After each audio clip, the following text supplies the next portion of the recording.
Hello guys, welcome to my channel. ഇതെനിക്ക് ചിത്രോത്സവത്തിന് പോയിട്ട് കിട്ടിയതാണ്. അപ്പോൾ പൂമന ചിത്രോത്സവമാണ് ഈ ചിത്രോത്സവത്തിൻ്റെ പേര്.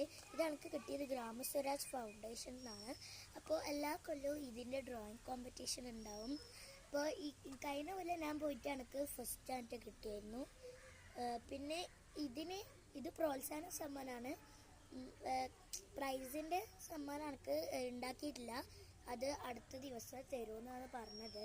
പിന്നെ ഈ January 10 fashion show, fancy dress, നാടോടി നൃത്തം, സിനിമാറ്റിക് ഡാൻസ്, പിന്നെ cinematic song, film song, movie song, അങ്ങനെ കുറേ ഇതൊക്കെ ഉണ്ട്. അപ്പോൾ ഈ ലൊക്കേഷൻ വരുന്നത് പയ്യാമ്പലം ഏഴ്സ്ലൈൻ സീനിയർ സെക്കൻഡറി സ്കൂൾ എന്ന് പറഞ്ഞ സ്കൂളുണ്ട്, അവിടെയാണ്.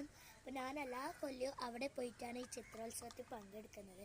അപ്പോൾ ഇതാണ് എൻ്റെ സമ്മാനം. ഇവിടെ പൂമരം ചിത്രോത്സവം എഴുതിയിട്ടുണ്ട്. പിന്നെ എഡിഷൻ 9 പിന്നെ ഇതാ വടക്കേ മലബാറിലെ ഏറ്റവും വലിയ ചിത്രമേള.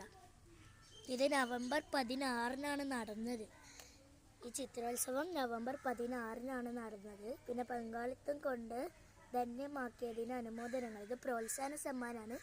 മറ്റ് പ്രൈസ് ഡിസ്ട്രിബ്യൂഷൻ്റെ സമ്മാനം ഉണ്ടാക്കിയിട്ടില്ല, അടുത്ത ദിവസം തരുമെന്നാണ് പറഞ്ഞത്. അപ്പോൾ എല്ലാവരും ജാനുവരി 10 ഇതിൽ പങ്കെടുക്കണം. ഫാൻസി ഡ്രസ്സ്, ഫാഷൻ ഷോ എല്ലാം ഉണ്ട്. ജാനുവരി 10 എല്ലാവരും നല്ലോണം പങ്കെടുക്കണം. ഇഷ്ടപ്പെട്ടെങ്കിൽ like, share, subscribe. Bye bye.